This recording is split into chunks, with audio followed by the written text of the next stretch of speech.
All right. Thank you. So I'll let Katie introduce herself, but I think we're going to try and paint a picture. We have a lot of things in common of having started advocacy programs from the ground up. So we're going to share a little bit about that, a process that we think has been kind of useful. We've done some of the same things, which is kind of cool, but from a different point of view sometimes. So it's been fun kind of learning together, but I'll let you introduce yourself. Yeah, well, you did a great job with the introduction. So yeah, I've been at Perimeter X for about a year and a half, just to kind of give you guys a context around, the longevity of the program that I've created. Prior to that synopsis, I was managing an online community. So when I came to Perimeter X, it was really, I had interacted with customers before, but never in this formal function, which I think is kind of relatable to a lot of people here who also are kind of trying to define what the program looks like. And that is even relatable to large enterprise businesses as well, just because customer marketing function is relatively new. So excited to share kind of where we have our lessons learned have overlapped as we tried to discover what that program was going to look like for both of our companies. Absolutely. I think we've learned a lot from everyone. It's been really enjoyable, and I do think there's a feeling of camaraderie that I think we've all enjoyed. It's nice to be in person with people as well. I think it's interesting that we're both talking about case studies because we're both with security companies. Mm-hmm. And security companies love to talk about their security, how they're doing it, their secrets. So yeah, they're like, it's a little bit ironic. So yeah, more context. So Perimeter X is a web application security company, mainly managing bots. So bots that are automated and trying to break into your customer accounts and take your data. So getting a customer to raise their hand and say, yeah, we're experiencing a lot of attacks. Our customer data was all over the place. We had no idea where it was going and how we were gonna, protect it. And so you guys came along. That's not the story that they're gonna want to tell. That's not the story that legal is gonna be like, this is good. This is a good one. And you kind of, I think, found this similarly at Yubico. How do you say it? Yubico. And it comes from the word ubiquitous. There you go. Meaning, for everyone. Internet security for everyone. Yeah, so I think that was kind of my first challenge is how do I build a narrative around a product, around our product in a way that is not going to be exposing the customer.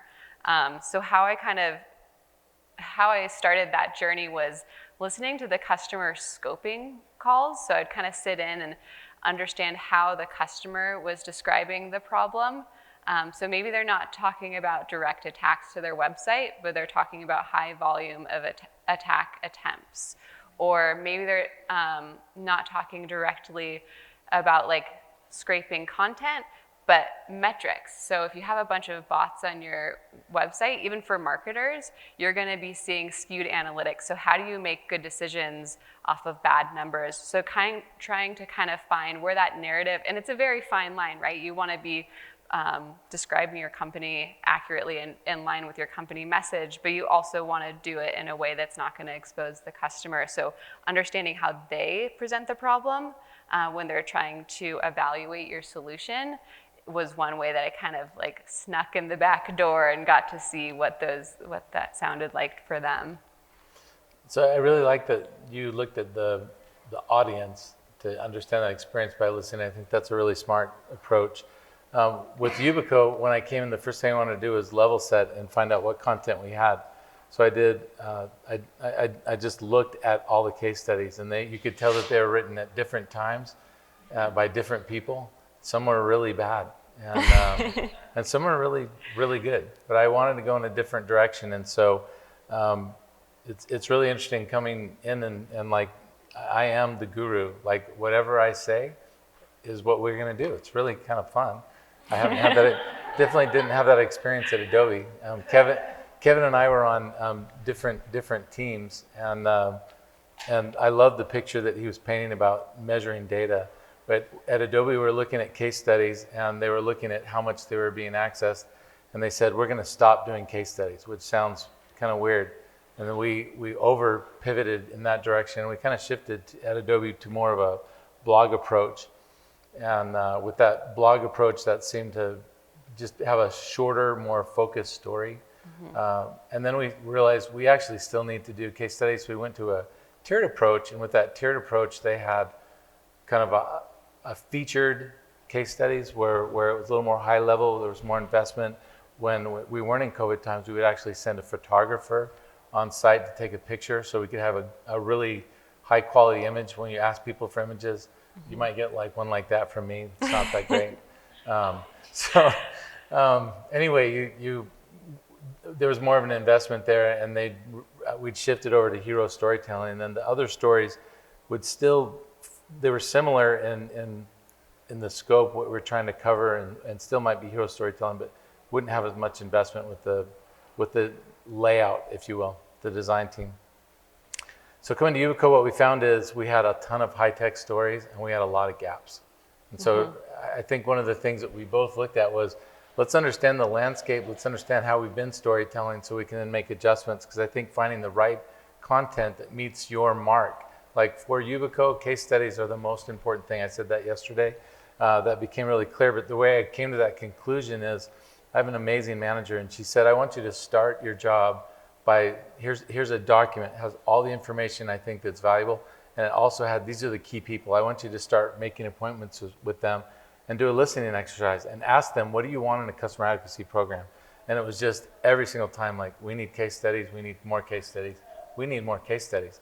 So then understand where we had gaps, I would then be able to come back and say, we don't have case studies in this area, like, who's gonna help me? Where's the lead gonna come from? I'll jump right on it. They're in my mind. I'll stay focused on that. But you have to have help.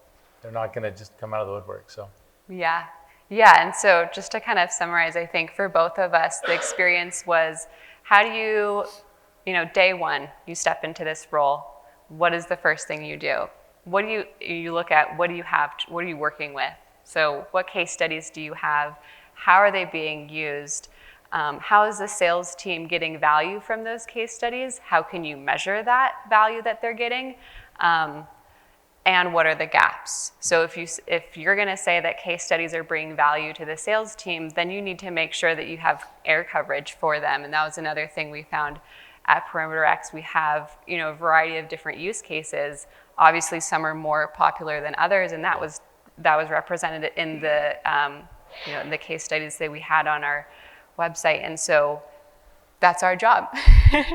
We have to identify it, and then we have to fill those gaps, and making sure that you're kind of in lockstep with sales and product marketing as well, because I don't know if you experienced this at your company, but the other thing that I kind of walked into was, as a startup, you're releasing new products pretty often. Like every 3 months, we might have a new product that we're kind of beta testing or bringing into market. And so I need to know, before that happens, what those products are, what the use cases are, so then I can go, support the sales team with a case study. So when we're going to market, we already have that base covered and we have that customer story there. So I think kind of having that full vision of your team and how you can help and support them is super important.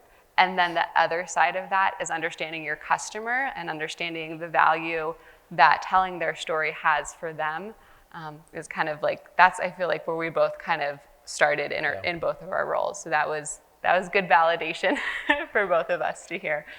So once you have that learning in place, at least for us, once we kind of understood like what was needed and what we were going after and some shifts that we wanted to make, I think then at least for me, I ran into some friction. Like, I loved how Tiffany yesterday said, case studies represent blood, sweat, and tears, right? Like, we can all relate to that. It's almost like it's a child. I mean, it's like, I love that case study. I want to wrap my arms around it. And so I just had one. I just had a case study that got done. The first case study, I didn't have any anticipation about how quickly it would be. Like, I met with the design team. I filled out the Atlassian form or whatever. I think it's now a Jira form. I think we're switching from one to the other. But anyway, it's like, it's not designed for me. There's not one word in there that says customer marketing or customer advocacy. So I feel like I'm picking randomly the boxes I'm supposed to tick. They want a timeline, and then they want like, well, what is like the drop dead date? And so I'm feeling all kinds of confusion. I fill it out, I send it in. They're like, oh, well, you didn't attach the Word doc or whatever.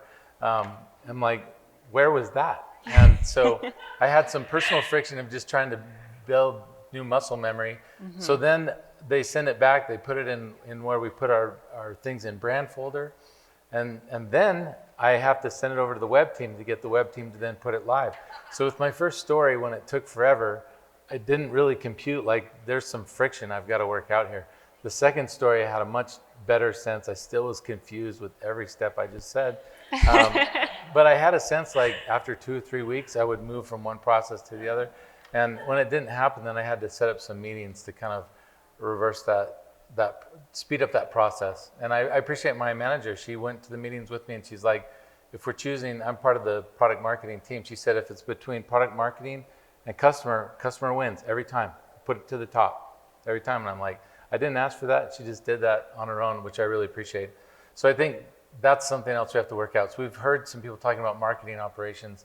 I think maybe that fits in that. At least in my mind it does. So if I'm wrong, you can tell me after. But I think the part we want to jump into now is, once you have that case study live, now what are you going to do with it? How can you maximize that? Yeah, no, and I can totally relate to that process of, it's like you're running a marathon and the case study is at the end of the marathon, and all you want to do is like celebrate and just like one party of one celebration.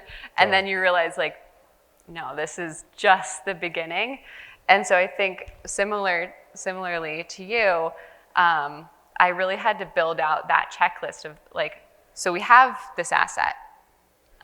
What are we going to do with that? And so enabling our sales team, I know I've talked about that a lot, but we have an internal Slack channel where when we have a case study go live, it goes out to the whole company. And my focus is on the customer story and the use case and, you know, the amazing quote that we get from them. But I also want to highlight what rep brought this story to light, because we are also advocates for our own programs. We have to make sure that people are bought in, and part of that is acknowledging that this is a shared accomplishment. Everyone who made sure that customer got to the point where they were willing to share their story should be equally acknowledged when you publish it.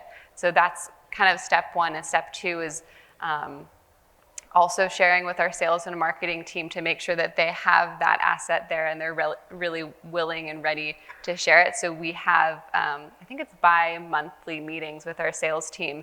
And again, we kind of present, here's this case study, but not only that, here's a slide that you can use in your deck, and you know, our social team as well. And we'll go into this a little bit more, but that's kind of the first stage is showing the company the accomplishment and what it means to them. And then, you know, obviously getting it out in all those channels as well. So I think education, you know, every time you get that opportunity to reach out, it's an opportunity to educate. Mm-hmm. You're kind of educating your marketing and you're selling your program. All of those. I tried the first case study that I did. I tried offering a $100 Amazon gift card. It's just a little thank you to the sales rep that brought that to me, and he didn't respond. So I waited about a week, and I went back and said, any interest in that $100 Amazon gift card? And he was really interested. He came back to me and he said, well, there was a SPIF program. I'm like, yeah, that was before me. We're not doing a SPIF program. He's like, I've been working on this for 3 years. Oh, no. And he's definitely the oldest person on our sales team. And it's like, you don't want to be like grandpa, you know, like, I'm really sorry. So he's probably going to end up getting an Apple Watch out of the deal. He's really good. He's a fantastic salesperson. We do spiffs too. Yeah. So that was like, yeah, side note. We also have a $500, I don't know if the amount matters, but we have a $500 spiff for any unnamed case study, and then we have $1,000 for any named case study. So that really helps. People are coming to me, which is great, because money bags over here, they're like, hey, I want to talk to you. But also it helps them kind of identify before I even talk to a customer if they would be willing to be named, which again, we've kind of brought up before is super important for our company, because when I first started at Perimeter X, that like 80% would just be like top retailer or top US airline. And that is just, that's not what we want to necessarily present to our prospects right out the gate. Yeah, I think we had an all-employee meeting recently, and I was able to share some work that I'd done. Our CEO asked me to present, which was pretty cool. That never would have happened at Adobe. It was really cool. And then at the end, she's like, even unnamed case studies are awesome. I'm like, oh, you just shouldn't have said Yeah, that. don't say that. We don't want it. like, why did you say that? Don't say that. So I've sent a message back up, not directly, but through channels to say, like, don't say unnamed case study. So I think the next step then is, so you have this PDF, you've shared it with the company. What else? What's next? I mean, one of the pleasant surprises that I had is I'll reach out to our PR team and I'll share the case study with them and ask them, is this mediagenic for you? Is this one that you might want to pitch? And I think that, we would do the same thing. Adobe PRs seem to struggle with selling a case study, but they could sell a blog better for whatever reasons. But with our media team, if the story is interesting, they do want to partner, and then we're looping in the customer, connecting PR teams, and my first case study, we were able to land a story, which was great. And they did an interview as a follow-up, they don't always do that. That was kind of nice. But the other thing the PR team, social is part of PR, so they're all in one group and we're all part of marketing. But they automatically will set up a Slack channel alert that they'll send out, and it'll have both Twitter and LinkedIn cut and paste ready to go. And I didn't have to do that. They just did it on their own. So that was a pleasant surprise in the process. Yeah, similar to that.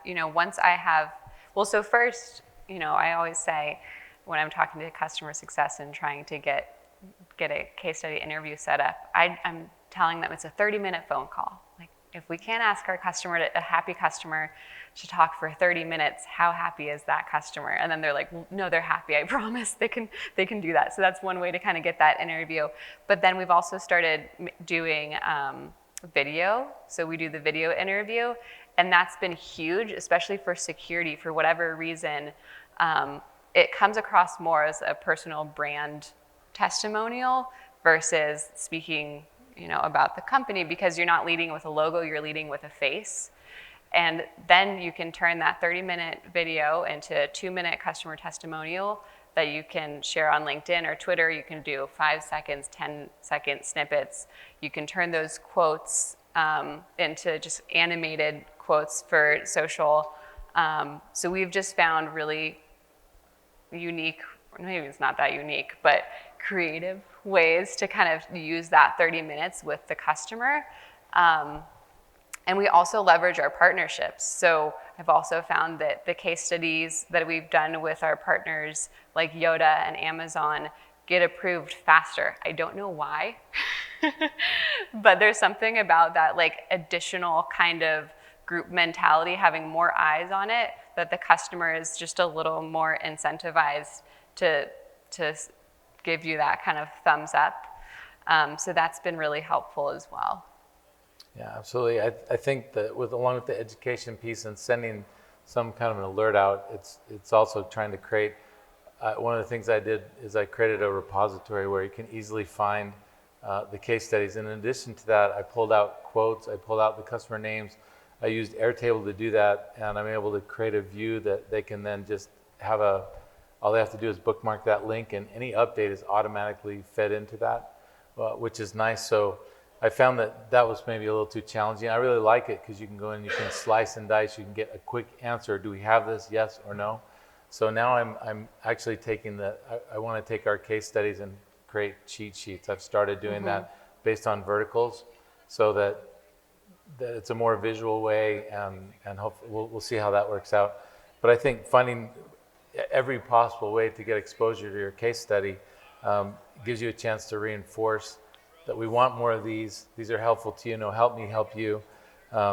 Another thing that, as you were talking about video, one of the things that we did at Adobe, our PR team came to us and said, what if we started making short videos and use that to promote the blogs, to get eyeballs back to the blog, because we've done that shift.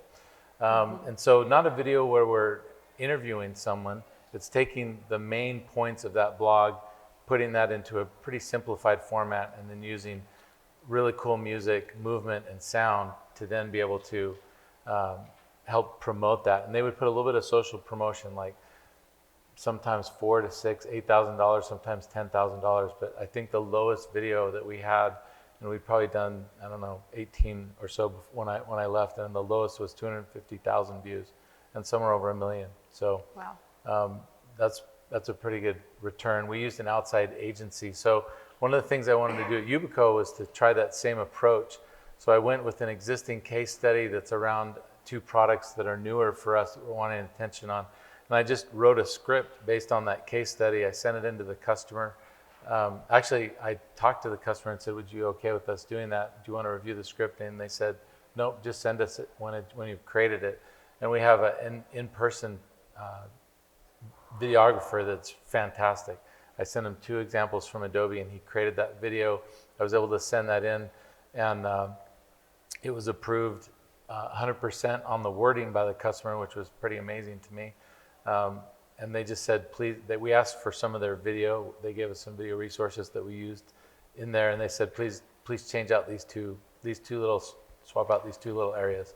And it was approved. So that was kind of a cool experience. So I think now going forward, I'll do we call them snackable videos. We'll do a snackable video for every case study and use that to point back. And the next challenge is going to be getting someone to put some paid social behind that. And it doesn't require a lot, but it gets, at least at Adobe, we had pretty good attraction with that. Yeah, I think, part of everyone having to work from home and be on Zoom all the time, it's less of an ask to be on video. And so that's definitely I feel like that made my job a lot easier, is because people are on Zoom calls all day. So instead of having to send in a full video crew into someone's company and set that all up, which essentially it's an event in itself, just having it over Zoom has been super time and cost effective for us too. It's a cool idea. I hadn't really thought much about that, but I think I've heard a couple of people talk about that, and I made a note. I'm gonna think about that. When I just went to a conference, and I was really surprised. I was wearing Yubico apparel, and I couldn't believe how many people would be like, "Oh my gosh, I have 4 YubiKeys. I love Yubico." It was a pretty cool experience. I really enjoyed that, because I think a lot of people still don't know about us, enterprise customers' mind, but soon you will, because we all need it. We all need to protect our accounts. I think that's the main thing. I think our last was if you wanted to offer any advice.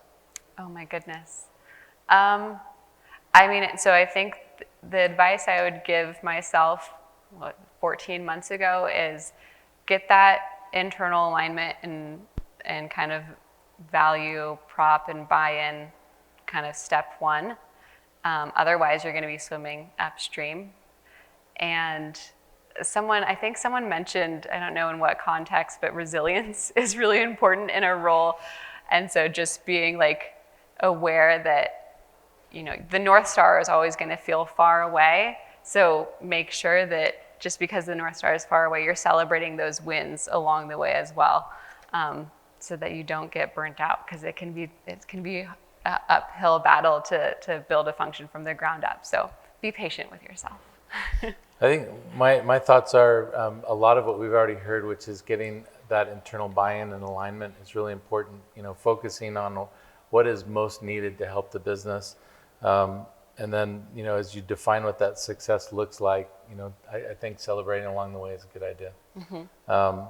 And I'm a believer in, I think I'm a relationship builder. That's probably what I should put on LinkedIn, relationship builder. Because that's what I really sold when I was interviewing for the job I have now. I just said, I think my superpower is relationship building, and I think it comes from a place that I really care about people.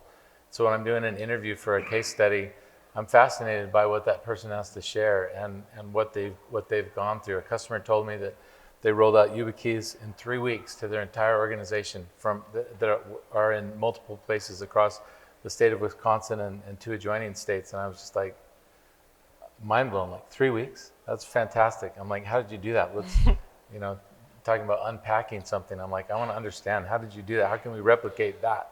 So, that was pretty neat. But we appreciate the opportunity to share some of our thoughts. I really think Tiffany should come up. She has like probably 7 other things you can do with case studies. She told me yesterday. I was kind of mind blown. So if you want some other tips, Tiffany can share them with you. Yeah. See, 8. She has 8 more tips. You're loud, Tiffany, but just for the effect. Okay, yeah. Just for the effect. Hello. There we go. Is that working? One of the things that we did actually at the end of last year was we, produce a lot of different case studies, and then sometimes you forget what you did back in January. And so we took like our 10 best case studies representing like all the regions, all the products, all the, a representative sample of our case studies. And then we put together a gift that we sent out across the company that kind of packaged up those 10 case studies. And then we were like, what's going to make people open this up and read it? Because they've already seen theoretically these case studies. And so I was kind of inspired by like when you go to a museum and there's a painting, and then next to the painting, there's like Monet was like in the south of France when he painted this. And you're like, oh, and then you kind of look at it again. You're like, oh, that's interesting. And so I kind of took that model, and then we put because when you do these interviews and these case studies, you always learn so many interesting things that don't make it into the case study. And so we created like a museum placard for each case study, where we talked about something that we learned or heard during the case study that wasn't like something that we could put in or that was relevant. One person was talking about how they just had to be evacuated because of the fires in California, and that they were still doing this interview, and we were just kind of connecting it to that was when we did one with Walmart. And so we were talking about that on our little museum placard. And then some of them we talked about just other things that they shared with us during the call that we just weren't able to, just didn't really fit the story. And so that was a great way to drive engagement, because then everyone was like, ooh, it's like behind the scenes, right? And we got a lot of really positive feedback across the company. We gave people a reason to open it, review some of our great content, remind them of why it was so great. And then they all got like a little bonus piece of information that they never would have known. And we got to share some of the stories that we had talked about internally on our team. So that was something that we did. And then we sent it out to say, thank you for your help and participation. We couldn't have done it without you. Here's a wrap up of some of our great work, plus, a little bit of extra information. So that worked really well. And so I feel like, when you have just like marketing brain, then you're like, okay, how else can I showcase these? And so that was one of the things that we did. So maybe try that. It was digital. We did it digitally. So we sent it out. And then we did some branding around it where it had ribbons across it, and it was very festive holiday themed. So. That's awesome. I'm glad that we got to do that. So great hearing from you both, and that we do have some more questions coming in, but that sort of thing is the extra little things. And, I hear it in what you're saying of if we could go even further to make this work better, and also get creative and celebrate Right. It was a nice look back. Yeah. One of the other things I shared with David was I created a module for our new hire training for our salespeople on case studies. So that way it's when you're coming into the company, you're just should be in your DNA. So it's trying to really influence that next generation of sellers and servicing people. And I have a lot of people be like, oh, I recognize you from your video that you did. And so I embedded it into our new hire onboarding for our sales and servicing team. So that was a really great, and then I created an exercise with it of having them use a case study and then break into groups and then talk about how they would use it with merchants. And so then we just kind of made it practical for them. So that was another idea I had that, I was able to get buy-in from the training team, and, they were like, oh, great, if you want to do something good, like take work off our plates. And so that worked really well as well. Also, I mentioned Gong yesterday, that we use that for call listening, and we'll use that as a lead gen for case studies. But we also have a team of people who provide coaching to our sales reps based on those call recordings. And so I work with the coaches to talk to them about case studies and how to coach the reps on using case studies in their coaching. So those are just, and again, it's like what are all the different ways that you can, don't just like squeeze the orange with your hand, like get it on that like power juicer thing that takes it all the way down to like the kind of gross white part where you're like, oh, maybe I went too far. We spend so much blood, sweat, and tears. So I want to like get every ounce of juice out of every case study. And so those are just some of the ways that I've come up with for promoting case studies. That is such a great example. And I remember, today is the orange juice quote. Yesterday was the diamond quote. And those are the things that like stick with us, and help us keep going and maximize our case studies too. So thank you so much, Tiffany. I'm going to start calling out some of these questions, but then we can, keep it open to the room if anybody wants to add, because I know we all, touch on these. So I guess first, starting off with the top one, since you both mentioned you're in the security industry and things get a little tricky with security professionals trying to reveal all their tricks or not, wondering what like recipe of a case study resonates if it's not typical for the people you're working with to want to talk about those challenges. I think one thing that we talked about that we have in common is I think that our brands have a strong affinity. And so some of our customers, I think trying to tap into what their natural motivations are is important. And some of them want to tie their brand to us. I'm working on a story right now with a hedge fund that's 100% based on cryptocurrency. And when I asked him, how long have you been using a YubiKey? He said, I can't remember when I haven't been using them. I couldn't create this without it.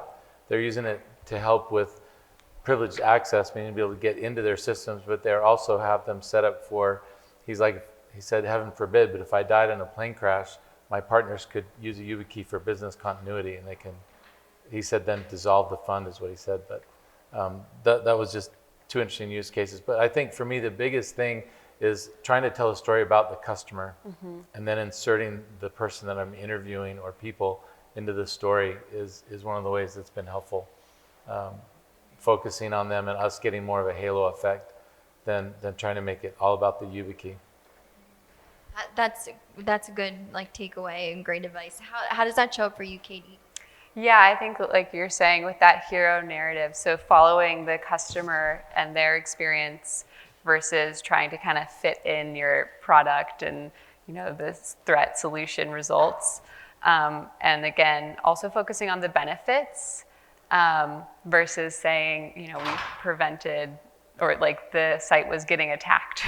So let's talk about what we're preventing and the benefits of that. And again, when you want to get a named case study, it is also helpful to find smaller startups as well. Like my first named case study at Perimeter X was with a fintech company called Wave. And they really wanted to position themselves as like a leader in like automated fraud security. And so they wanted to work with us to kind of be a validation point for their potential customers that they were doing everything that they could to protect their information. So showing that the customer is being proactive is also one way to look at it and one angle to take as well. That's good advice as well. The next question, so if you think about like a typical case study process that, any customer marketer would think about to get a case study out the door, for your unique customers, your unique teams, is there like a specific part of that process that you had to tweak to make it work uniquely for your companies? So I think you have to know your customer and you have to know what kind of activity they want to participate in. So I think a lot of the times the ask can be singular, like, will you participate in a case study? But I think kind of trying to distill what they're interested and comfortable with is super important, because you don't want to put someone in a situation where they're uncomfortable. They're not going to be at their best in that environment. So I think just understanding what they want, what they're interested in doing and then growing from there versus having like a set procedure where you're trying to fit them into it. One of the early things I did, I think my responsibility about setting expectations, one of the early things that I did is I created a printable brochure quality PDF about our customer advocacy program. After I'd done the listening exercise, I knew the elements of things that we might want to do. I'm a big believer in starting where a customer is and kind of landing and expanding over time. And we've heard, people talking about doing things over time and wanting to do more than just one thing. So I share that with someone, and so they'll see an icon, and then I have it listed. Case studies are first, and then videos, and then speaking. So whatever the order that is of most importance to Yubico, that's how I have it listed. But they're able to see that and get a sense of, when I first got the first iteration of that brochure, they had put YubiKeys all over it, and my boss and I were both like, that's way too much. It's like, well, let's do one YubiKey at the end with the keychain. And it's really about trying to promote them and tap into someone who wants to build their brand, get credit for what they're doing at work. Sometimes that internal credit is not always understood. So finding a way to shine a light on that. Awesome. I think we have time for 2 more questions, but then we'll transition. So you mentioned paid media. Have you found that customers are less likely to give approval to amplify their stories that way? Any advice on how to get approvals? I also imagine even videos, like are videos harder to get approved, let alone paid media? I don't know that I've ever talked to a customer about that we're going to put paid media behind a video or something, but what I have found is that I'll ask, we'd like to promote this story on social, and I'll tell them that up front, just like I might tell them about if it makes sense to pitch this to media, we might loop in your comms team, but like, can we do that together? Can we promote that together? And so I want to try and bring the customer into that so that we'll share it on social and so will they, and then we'll have the amplification from our internal advocates as well. So I feel like I try and deal with that right at the beginning, initial discussion. How about you, Katie? Yeah, similarly, how can it be kind of something that we're putting out there together versus us just trying to, promote it in as many ways as possible? That subtle shift that we want to tell your story. Yeah. So based off of that, then the last question we'll ask is, do you create different case studies for different phases of the funnel, or do you always consider your case studies to be awareness and education phase? I think I can go first. I think it's that's an interesting way to pose that question, because I think the value in the case studies that you get that full story, and so then the way that you want to kind of break that story out would depend on those different stages. And so I think that's what we're trying to map to and trying to understand is, not every prospect is going to immediately be ready or interested in getting that full case study, but having those proof points validated throughout the journey, whether it's putting a customer quote in a product brief or a white paper or a blog, or using a quote from G2 and having that on your website. I think just having those kind of more subtle proof points is really important. Dan paid me some cash under the table to ask one more question. One quick question. What do you do with published case studies that you love and are really good, but the person you profiled is no longer with the company, or the company itself churned? The company churned, will turn it to an unnamed case study.